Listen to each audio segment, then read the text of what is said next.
మంత్రులకు ల్యాండ్ క్రూజర్లు. మంత్రులకు land cruiser ఎక్కడివి?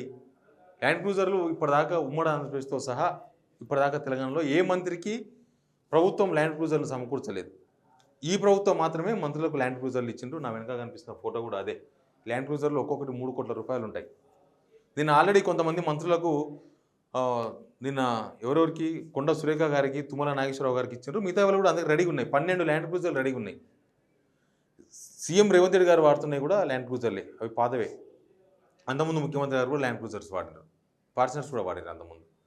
ఇప్పుడు మంత్రులకు ల్యాండ్ క్రూజర్లు ఇచ్చిండ్రు. ఎక్కడివి అవి? ఎక్కడివి? అసలు ఏం జరిగిందనేది తెలుసుకునే ప్రయత్నం చేస్తే ఇవన్నీ కూడా కేసీఆర్ ప్రభుత్వం, లేకపోతే కేసీఆర్ విజయవాడలో దాచారు, దొంగతనంగా దాచారు అని ఇప్పుడున్న వాళ్ళు, ఈ గవర్నమెంట్లో ఉన్న పెద్దలు ఆరోపణ చేసింది అందరికి గుర్తే ఉంటుంది. గవర్నమెంట్ వచ్చిన కొత్తలో డిసెంబర్లో ఒక ల్యాండ్ క్రూజర్లు, ప్రభుత్వ డబ్బులతో ఉన్న ల్యాండ్ క్రూజర్లను బీఆర్ఎస్ పార్టీ పెద్దలు విజయవాడలో దాచిండ్రు. ఒక వారం రోజుల తర్వాత ఆ దాచిన ల్యాండ్ క్రూజర్ల ఫోటోలు కూడా బయటకు వచ్చినాయి. పలానా దగ్గర ఎక్కడో బుల్లెట్ ప్రూఫ్ చూపించే ప్రయత్నం చేస్తున్నారు, అవన్నీ బయటపడ్డాయని. అంటే వీళ్ళు దాచిర్రు, వీళ్ళు పట్టుకున్నారు అనేది ఆ వార్త, అప్పుడు వచ్చిన వార్త సారాంశం. అప్పుడే చాలామంది ఆ విధంగా చర్చించారు.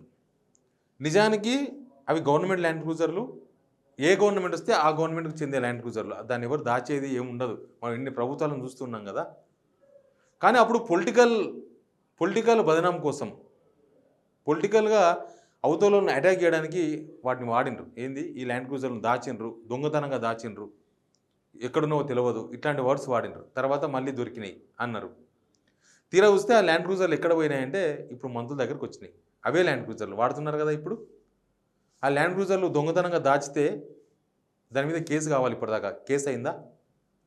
దొంగతనంగా దాచిన వాళ్ళ పైన కేసులు పెట్టిండ్రు ఏమన్నా?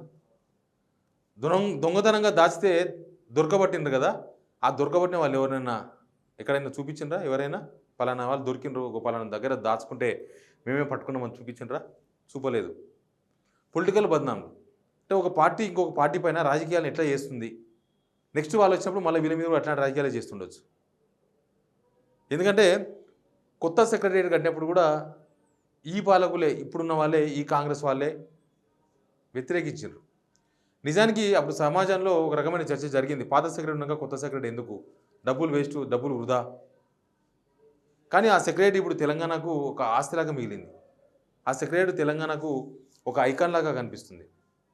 మళ్ళీ ఒక 100 ఏళ్ళు సెక్రటరీ అవసరం ఉండకుండా ఆ సెక్రటరీ మనకు కనిపిస్తుంది. కన్స్ట్రక్షన్ ఆ సెక్రటరీని కూడా ఇప్పుడు ప్రభుత్వం వాడుకుంటుంది కదా. ఆల్రెడీ వెహికల్స్ని కూడా తీసుకొచ్చి వాడుకుంటున్నారు. అంటే అప్పుడు తప్పుపట్టి ఇప్పుడు దాన్నే వాడుకోవడం, లేకపోతే అప్పుడు పొలిటికల్గా ఏదో కామెంట్ చేసి ఆ వెహికల్స్ మొత్తం దొంగతనం జరిగిందని చెప్పి అవే వెహికల్స్ని తీసుకొచ్చి మళ్ళీ మంత్రులకు ఇవ్వడం. నిజానికి ఈ కార్లు ముఖ్యమంత్రి గారు వాడచ్చు. ముఖ్యమంత్రి గారు పాత కార్లు వాడాల్సిన అవసరం లేదు. కొత్త ల్యాండ్ క్రూజర్లు ఆయన వాడుతున్న ల్యాండ్ క్రూజర్లే. కానీ ఇది ఒక పబ్లిసిటీ స్టంట్ అంటున్నారు అందరూ. ఎందుకు ఆ పబ్లిసిటీ స్టంట్? ప్రభుత్వ సొమ్ముతో కొన్నాయి, ప్రజల సొమ్ముతో కొన్నాయి. మీరు ప్రజలు ఎన్నుకున్న లీడర్ ముఖ్యమంత్రి, మీరు వాడచ్చు. మీరు పబ్లిసిటీ కోసం, ఎంత సింప్లిసిటీ కోసం తెల్లకారులు నల్లగా రంగులు వేసుకున్నంత మాత్రాన అది పాజిటివ్ సంకేతాలు ఏం కాదు. ఇట్లాంటి కామెంట్స్, పొలిటికల్ కామెంట్స్ వెనుక ఏముంటున్నాయి? పొలిటికల్ కామెంట్స్ చేసేవాళ్ళు ఎవరు చేసినా, పొలిటికల్ కామెంట్స్ ఎవరు ఏ పార్టీని చేసినా ఆ పొలిటికల్ కామెంట్స్ ఏం దాగి ఉంటున్నాయి అనేది మళ్ళీ వాళ్ళే బయటపెట్టుకుంటున్న సిచ్యువేషన్ మనం చూస్తున్నాం. ఆ కార్లే మళ్ళీ మంత్రులకు ఇచ్చి, మంత్రులు ఒక్కొక్క మంత్రులకు ఇవ్వాల్సిన అవసరం లేదు. నిజానికి మంత్రులు ఎప్పుడు ల్యాండ్ క్రూజర్ వెహికల్స్ తిరగలేదు.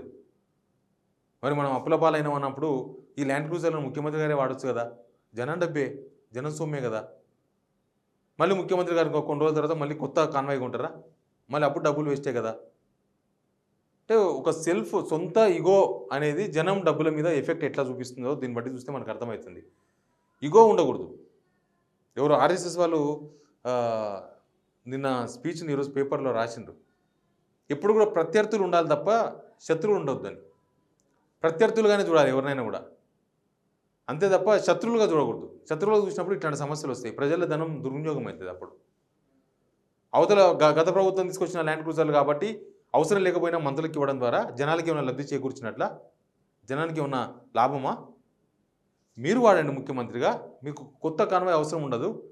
కనీసం ఒక 3 కోట్లు అంటే దాదాపు 36 కోట్లు అదంతా బుల్లెట్ ప్రూఫ్ అన్నీ చేసే వరకు 45-50 కోట్లు అవుతాయని చెప్తున్నారు. ఒక 50 కోట్ల కనీసం 50 కోట్లు ఆదా అవుతాయి కదా మీరు వాడితే. మీరు మళ్ళీ ఖచ్చితంగా అవి మార్చాల్సిందే. పాత వెహికల్స్ అని చెప్తారు, మళ్ళీ మారుస్తారు. సంవత్సరానికో 6 నెలలకో మారక తప్పదు కదా. ఆ 50 కోట్ల రూపాయలైనా కనీసం మిగిలేదు కదా. ఇది దుబారా ఖర్చు కింద కనిపిస్తలేదా ఈ గవర్నమెంట్కి?